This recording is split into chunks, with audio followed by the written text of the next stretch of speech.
Okay, Ephesians chapter 5, verse 1.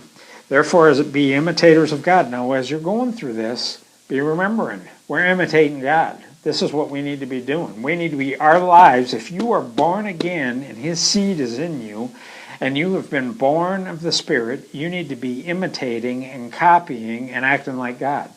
God's not in this kind of activity that Paul starts mentioning.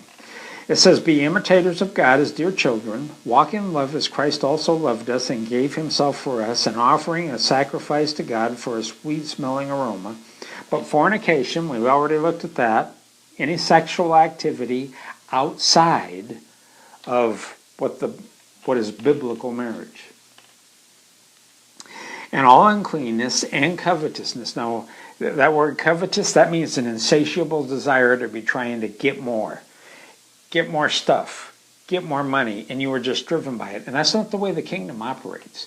That is not the way it operates. When Jesus sent out His disciples, He actually told them, when He sent them out, He told them to leave their silver, leave their gold, leave their purses, leave everything at home, leave their money bags at home. When He sent them out, He told them to leave their money bags at home.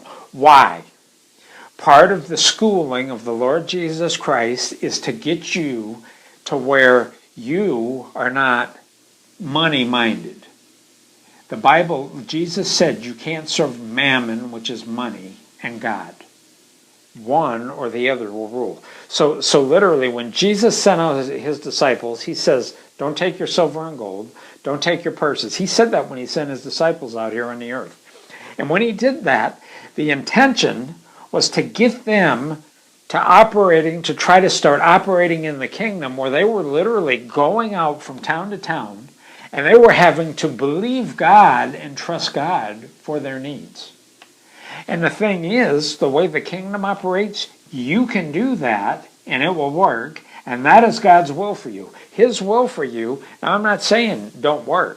It says, let every man work. Let him that stole steal no longer, working with his hands, that basically he can have income and he can give to him that has need. That was right here in verse 28 of chapter 4 here of Ephesians. Let him who stole steal no longer, let him labor, working with his hands what is good, that he may have something to give to him who has need. You should be working. You should be making money. And you should be a giver. You should be using that to try to give to people. But you should not be obsessed with trying to make money. You should be living. And when Jesus literally, when his disciples came back, he basically asked them, he asked them, he was wanting to know, he was trying to teach them a lesson. Hey, how did this faith work? When I sent you out with no money, no purses, nothing. He asked them in Luke chapter 22, verse 35, because this is how the kingdom works. Faith will get you what you need.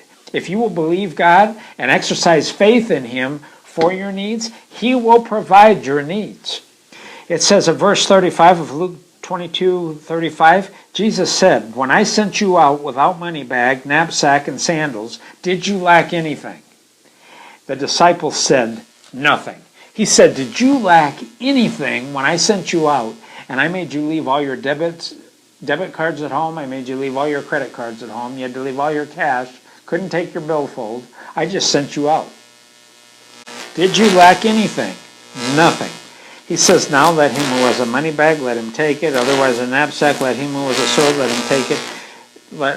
Let him who has no sword, let him sell his garment and buy one. So anyway, basically, he comes down. He says, okay, you can take your money bags now. But I wanted to teach you. I wanted you to learn to trust God for your needs. Because that is the way the kingdom operates. And you need to have a working faith that can receive from God, just like these disciples did.